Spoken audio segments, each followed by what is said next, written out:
And welcome. We're going to get started in just a moment here.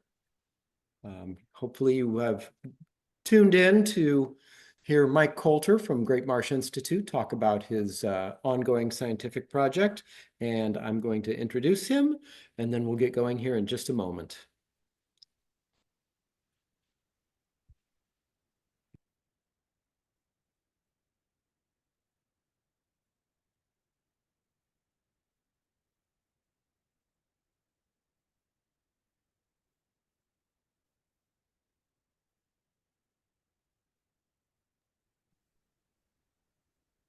All right, Pat, if you are ready, I'll go ahead and introduce Mike. First of all, just a housekeeping note. This program is being recorded. If that is not okay with you, then I would suggest that you log off and you can watch it on reruns through the Valley Forge Audubon Society webpage. All right, so let's talk about what we're going to be hearing about tonight. Tonight, we've got Mike Coulter, who is a researcher at the Great Marsh Institute. He's been a volunteer there for a number of years. And Mike is going to tell us about what I think is a really interesting research project. Now, if you aren't familiar with the Great Marsh Institute, it is a really particular valuable resource that we have in our area. And since 2019, the Great Marsh has been trying to understand through careful, rigorous scientific study what marsh birds are present, because it's very difficult to get out into the marsh and to find these birds. They are characteristically very difficult to see. And so we're talking about birds like rails, bitterns, sorora, gallinules, snipe, etc. And so Mike and the Great Marsh has been utilizing autonomous recording units, or ARUs, since 2019. And that is to help to detect and monitor the bird species that are in the marsh that we can't usually see. So Mike is going to tell us all about ARUs, autonomous recording units, and he'll talk about the purpose and the process of the study, the results obtained to date, and for those of you who are interested, give you some opportunities to see how you might be able to help with the research.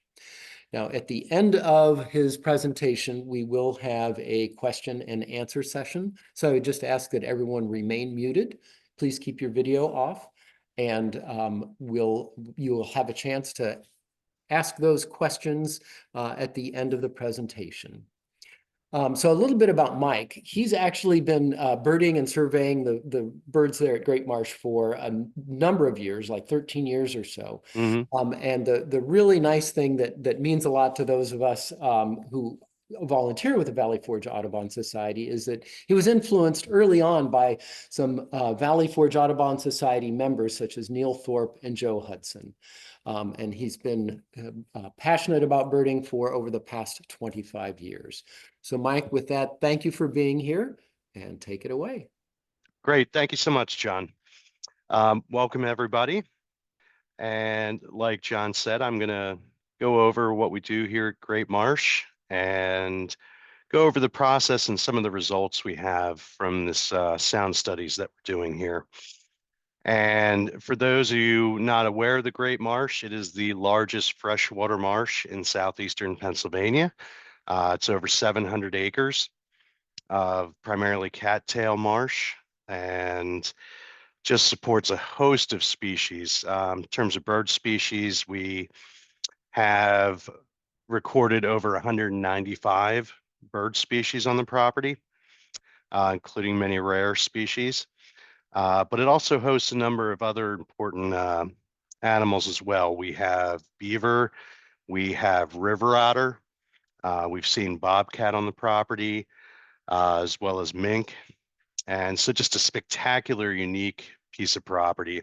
The Great Marsh Institute itself was formed about 5 years ago, and it is dedicated towards research and educational opportunities on the property.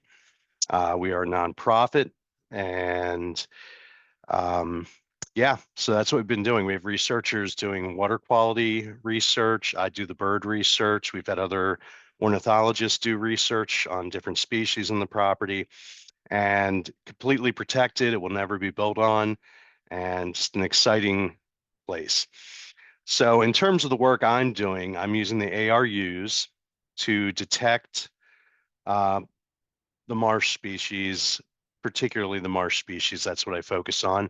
So Virginia rail, Sora, king rail, bittern, and a host of other species. And the goal here is a long-term project to monitor where these species are in roughly what density, and to be able to track any changes over the long term that may be happening that could alert us to potential habitat needs that need to be looked at in terms of invasive species, et cetera. So I am going to go over the process here and then show you some of the results that we have. So the units that we use, there's two primary units we use, and the first is from Wildlife Acoustics. It is a micro unit, not real big. Um, the nice thing about the micros is they can be programmed over a smartphone. We put these out the first week in March, and every week, volunteers that go out, they swap out the SD cards for the data, swap out the batteries as needed. The other unit that we use, which is more basic, is with basically what we started out with, were it's an audio moth unit. It's basically, as you can see, it's a circuit board, is really all it is. Initially, we had to put these out in freezer bags and hope that the bags didn't get broken, which one did in the first year, and water got into it, destroyed it. But we have gradually switched to the micro units, which are much more durable. So the project starts first week in March, runs through the last week in May, and analysis is done with the raw data, and I'm going to go through that process here. So with that being said, the SD cards are pulled from the field, and then they're initially analyzed using a program from Cornell called BirdNet. Some of you might be familiar with the BirdNet app for your phone. Certainly a lot of people are familiar with Merlin. BirdNet, this version of BirdNet, it's basically the guts of those programs. It's a shareware version that's available from the Cornell website. And this allows me to set all the settings the way I want it to. It's not like the off-the-shelf version where the settings are already on there. And I can play with the confidence level for the species, sensitivity, the overlap between calls. And we go through each file, gets run through, and spit out in a CSV file, an Excel CSV file, to show me what it thinks it's out there. And unfortunately, the AI is not quite there yet that I can rely solely on BirdNet's results. I found it to be probably somewhere around 40% inaccurate for some of the target species I'm looking for. So, and this is where some of the volunteer activities can come into play, is we have to analyze the results that BirdNet spits out first. But BirdNet is a good first step in this process. Now, when I say it spits it out in CSV files, they look like this. So here's a particular file. You can see we've got Sora detections, Virginia rail, Sora again, Virginia rail. The start times here are seconds into the recording. And BirdNet works in 3-second increments. It listens to the data, which is why all these start and end times are 3-second pieces. Now, I could take this file, look at it, and say, okay, well, I know there's going to be Sora and Virginia rail here. Let's see what BirdNet may have missed, because there are quite a few calls that it does miss, unfortunately. And the way we vet this data is there's an off-the-shelf program called Kaleidoscope. It's available from Wildlife Acoustics, the same company that makes the one monitor we use, the micro monitors, and it turns it into a spectrogram. I don't know how many people are familiar with spectrograms. I'm sure everybody's seen them at some point. But here is the results to the spectrogram for the results I was just showing. Now you'll see initially it's blank. So this was started at 4 in the morning. But as I scroll through, I'm gonna have to move this a little bit, I think. Yeah. As I start to scroll through the file, we'll start seeing some results coming up. So interestingly here's our first results for the targets that I'm looking for. And it's actually 2 species with a little bit of overlap. So right here is a Sora. And this is the whinny call for those that are familiar with the vocalizations of Sora.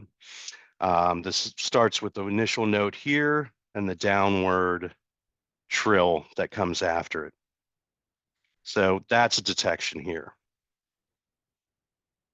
Over here is a Virginia rail.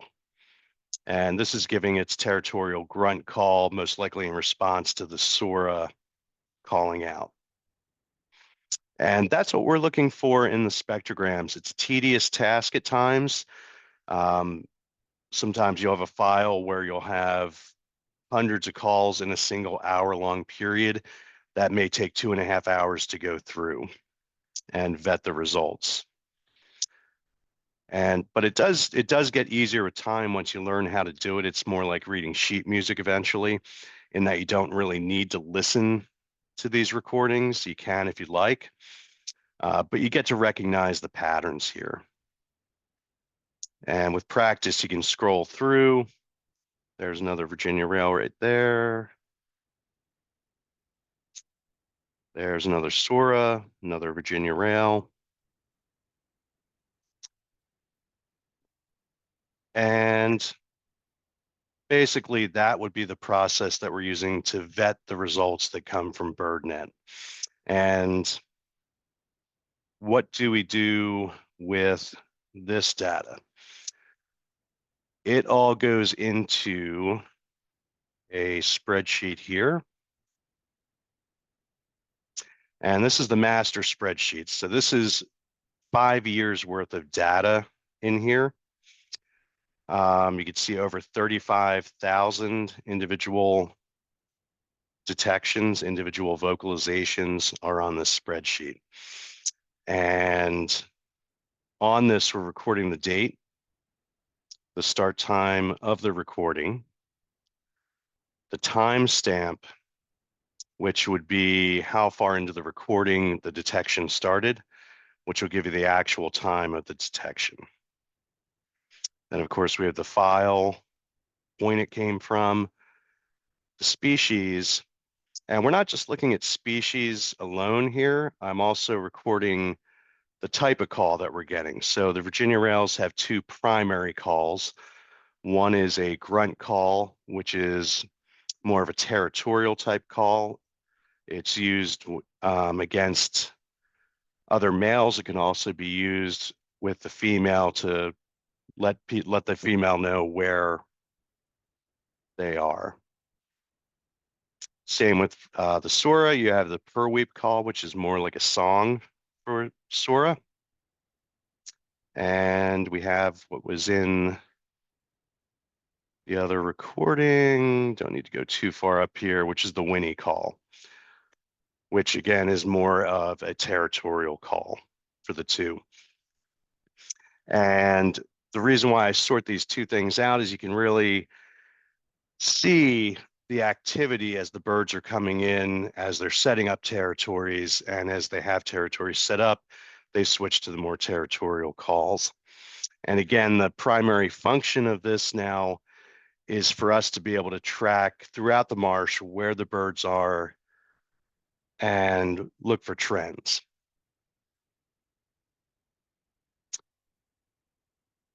And I am going to close this.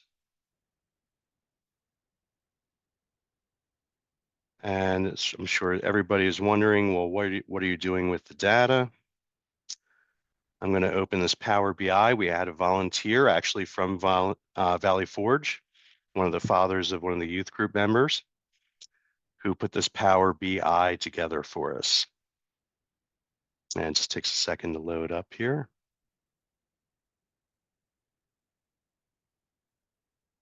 And bear with me here for a moment.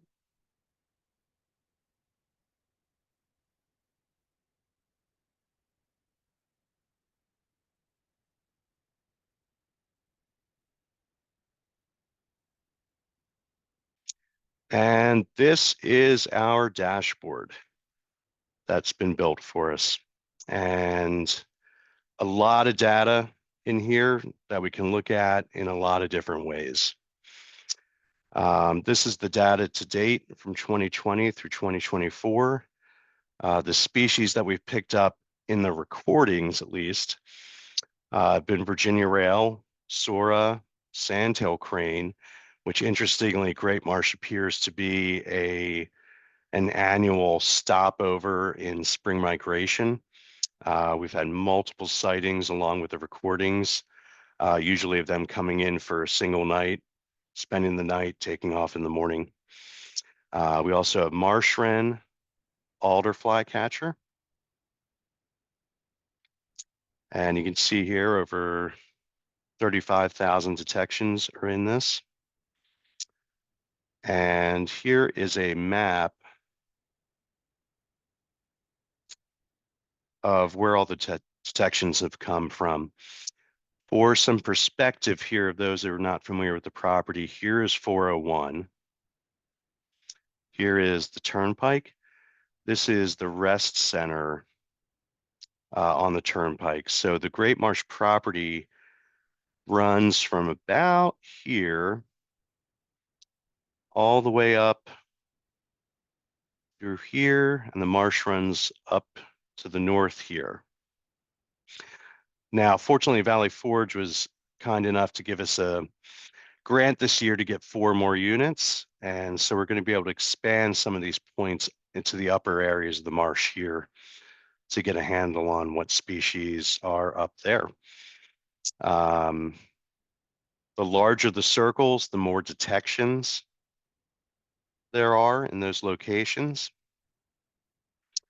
Now, I am going to go back to 2024, this past year, because this is the year we had the most number of recorders out.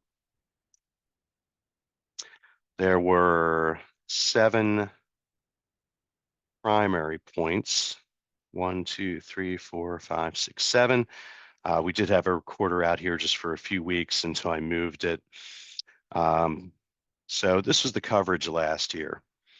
Again, most detections were here, here, and here, which are primarily cattail rather. There's also swamp rose areas here, which don't have the higher densities. And what's nice about this and how it was done is I can look at individual species here. So I could go to Virginia rail, and you could see pretty much at every point they were detected. They're very common here. This mid part of the marsh is where where the most number of detections came from, along with up here. So we can get a sense of distribution and rough density of the birds. There's no way to tell from the recordings how many birds are in a particular location, but you can make assumptions based on the number of detections that you get.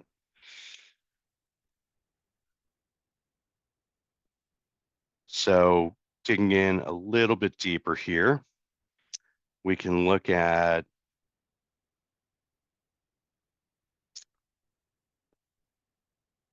the count of detections. So overall, it was a little over 11,000 Virginia rail detections last year. And then I can drill down into this data a little bit further and look at months.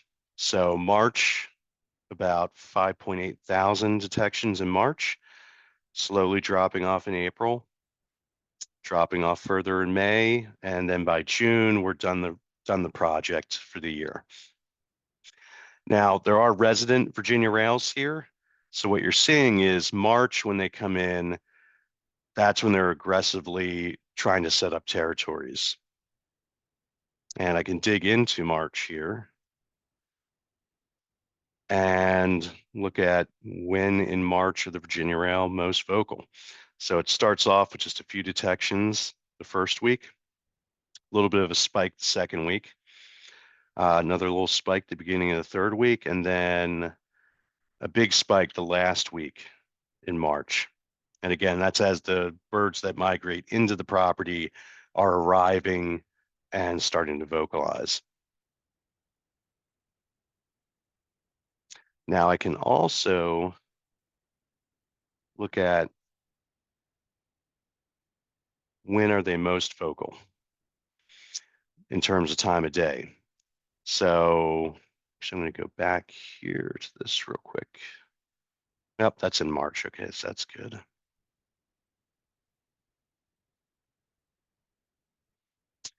So in March, they're most vocal in the morning. The most detections coming between 6 and 7 in the morning. And of course, we're not recording during the day. We just have 2 3-hour windows. And I guess I did not mention that. So in terms of daily recording schedule, we have 2 hours before sunrise to 1 hour after sunrise. And then in the afternoon, 1 hour before sunset to 2 hours after sunset. So that's why you have practically no data here in the middle. But much more vocal in the morning, early in the season, another spike around 7 o'clock at night in March. And that does change over time as the months go on. So if I open this again, up, back out of it.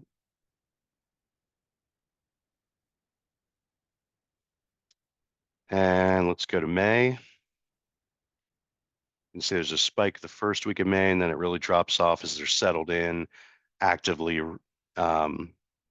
breeding. But if we go into the time of day in May, it's interesting. It changes from a spike in the morning, around 4 in the morning. Of course, it's lighter this time of year. But then the real spike comes at night in May when they're doing a lot more territorial calls. So that was interesting to see this and see how this develops over a long-term trend.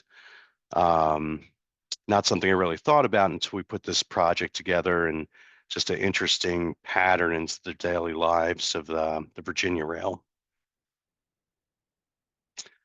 And we can also look at the different calls as well. So we could look at the ticker call, which is basically the song of a Virginia rail. And if we go back here and we come out, the trend, much the same, really calling full on in March, and then into April. And we can dig into April and see it's pretty spread out here. Just some ups and downs, more likely due to weather. We can also look at the grunt calls, which are more territorial. And you can see again, those spike at night. And if we back out a bit here, you could see instead of spiking in March, it's spiking in April as they're getting their territories set up, and these territorial calls start to take over. So real interesting to be able to look at that.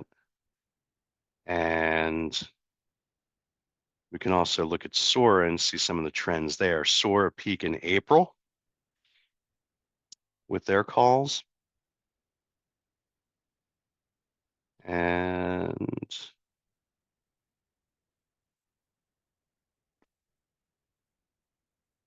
oops, back out of this.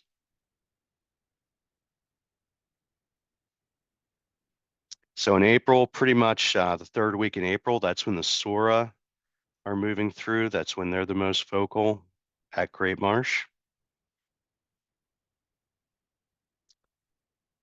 time of day. Again, as you move on, they start to peak in the evening, as well as in the morning around 4 o'clock, and in the evening around 8 o'clock in the evening. So that gives us some insight into, if we want to get out there and try to get some views in the field of when to be out there when they're most vocal.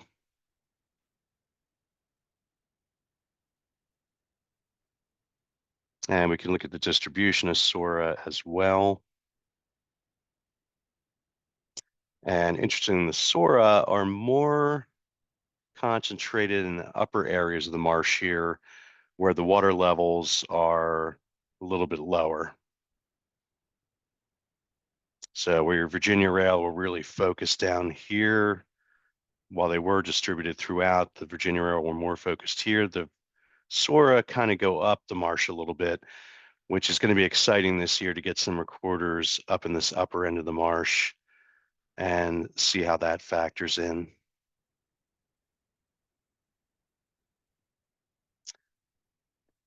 So this is the data we're looking at. Again, this is a long-term project. We're hoping to do this for as long as we can, really, and eventually be able to get these long-term trends in place and possibly do some more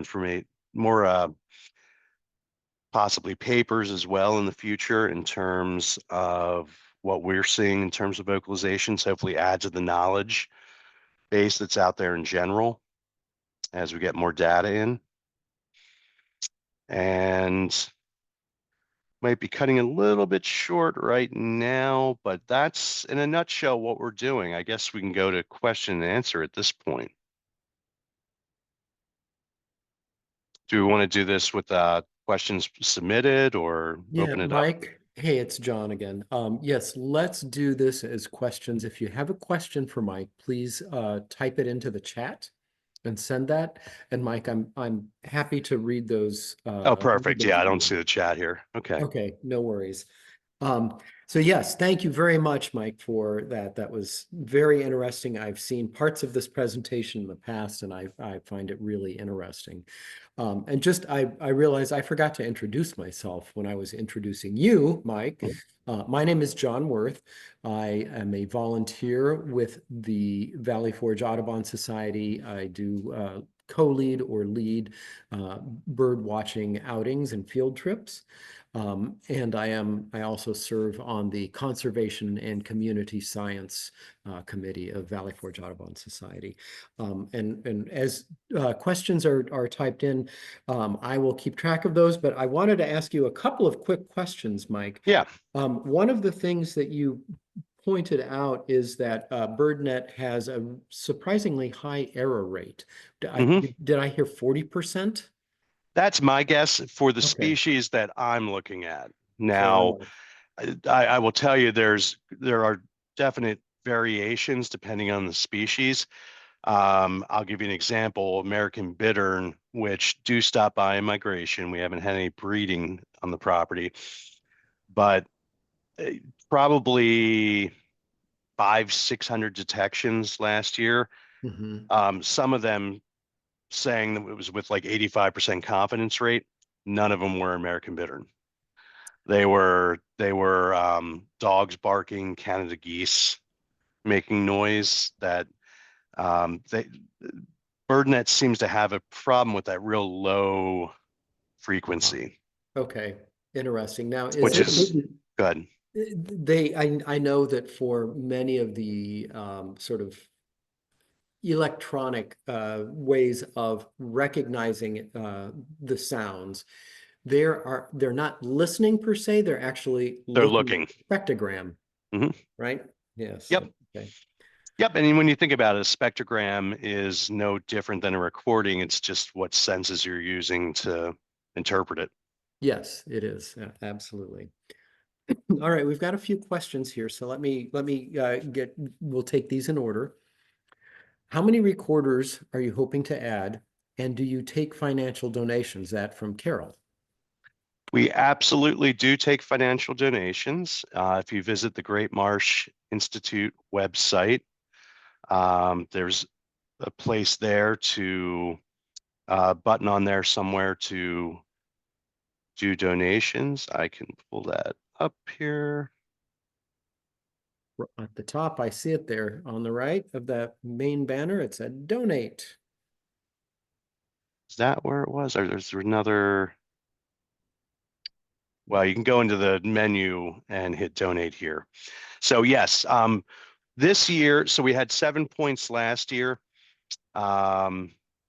This year we have the 4 units that Valley Forge was generous enough to give us a grant for. We also had another organization give us a grant for another unit. So we'll be adding 5 micro units, and then we had another individual at GMI who had a couple of the audio moths available. So with the audio mods, you have to program them every time you go out in the field and change them out. You have to reprogram them.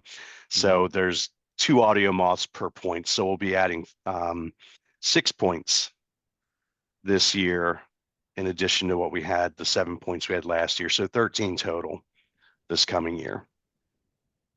And we're hoping, potentially to be able to add 2, 3 more and maybe going into some of the adjacent properties that GMI does not own itself.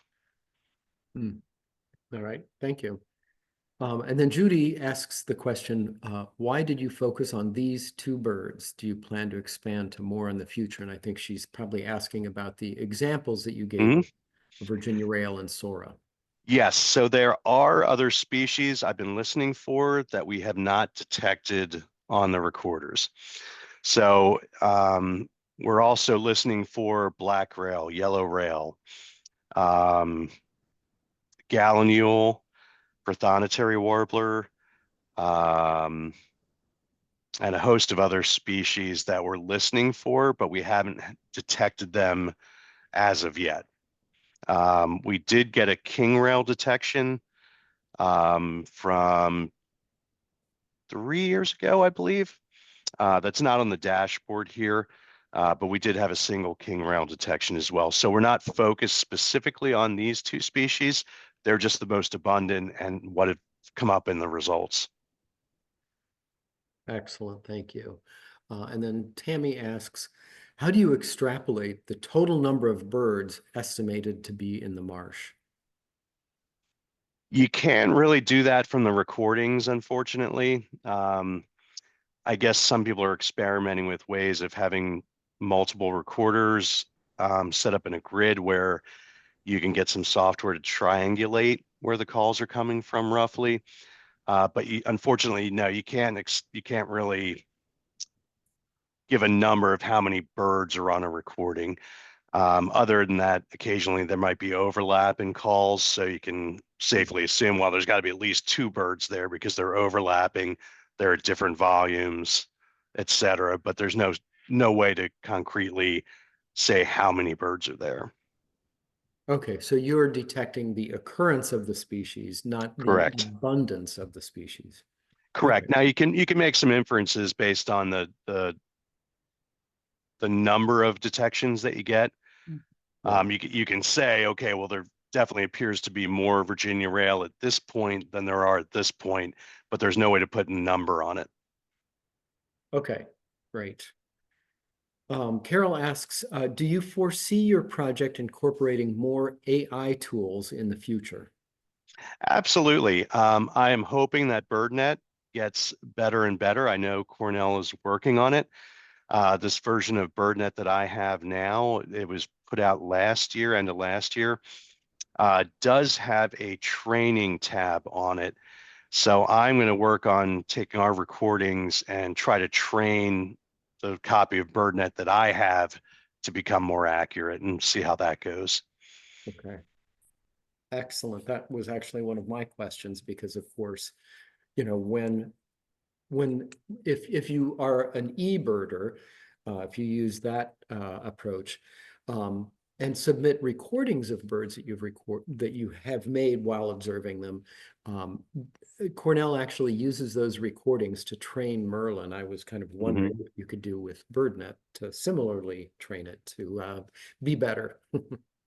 Yes, I have there's about an hour and a half long seminar that I'm partly through right now that I'm been watching to try to train my version better. Hmm. Great. All right. And then Jim asks, what is the population trend of rails? So I don't have enough data at this point to really. I assume you're talking about on GMI property. Um, I don't have enough data to really see the trend yet. We started this out 5 years ago with a single recorder, and there were a few years where I only had two or three out.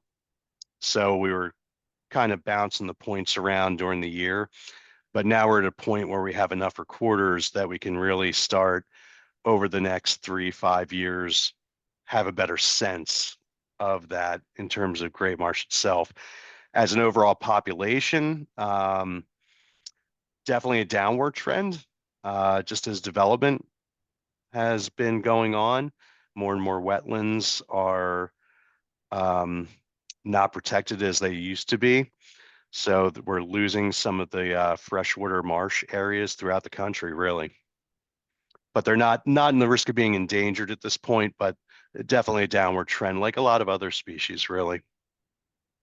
Yes, right. I mean, I think across the various families, yeah, there's certainly a downward trend for most. So that, okay, here's another question from Jim. Would the Christmas bird count have relevant data on this? Um, there might be some. It's really two separate things. The Christmas and breeding bird counts are really focused on all the species out there. I'm not listening for all the species. They're certainly on the recordings, but I'm only focused on a narrow number of species here. Christmas bird count, yeah, I think there could be, if anybody's out there and they're hearing those species, I would certainly encourage them to put that in eBird, which I'm sure John and Patty, you were out there, so doing the Christmas bird count. So Yes, we were, and it did definitely go into eBird. good, good. All right, there aren't any other questions in the chat yet. We'll take a couple more minutes. One of the things I wanted to ask is, we're hoping that, as more and more people learn about this project that's going on, that you've been working on for so long, that we might even find more volunteers for you Hmm. to help with this, because obviously you're going to be generating even more data in the near future with the higher number of recordings. So what would you say is your greatest area of need when it comes to help that might be provided by volunteers? Sure. Right now, I it's in the data analysis side, really. I've got three individuals that are going to be helping me out in the field, schlepping out in the marsh to the points, getting muddy, pulling the data cards and everything. I do have a group right now of at least a dozen that expressed interest in the data analysis piece. I probably wouldn't want to go much more than that at this point. Mhm. Um, it would just be a lot to try to manage the volunteers. Everybody's working at their own pace and different skill levels. Um, but we'll see. That is something where people may get into this and say, "Wow, this is a little much for me," because it is a fairly steep learning curve initially to be able to look at the spectrograms and pull the data out accurately. But that would be something if people are interested, they certainly could feel free to reach out. And I would say at this point, however, I probably just have them as a backup for now. And as the project goes on, if I need additional people, I can add into that. Okay. No, that's helpful. Thank you. Hmm. All right, we don't have any other questions, so I think we can wrap this up. Again, I want to say thank you very much, Mike, for presenting this overview of what you've been doing at Great Marsh, and for also giving anyone who wasn't familiar with Great Marsh and the Great Marsh Institute a little bit of information about them. Because it's a wonderful organization and an incredible property with really interesting habitat. It is, and I did want to throw out there too, because I think I had said, if people are out there, it, right now it is private property. So it is not open access. I do lead bird walks once a month for the general public there, which are published on our website, as well as we have a mailing list that people can get on that it gets sent out to. I know I'm going to be leading a trip for Valley Forge Audubon specifically on March 16th. Don't know if that's on your calendars yet, but I am leading a trip then.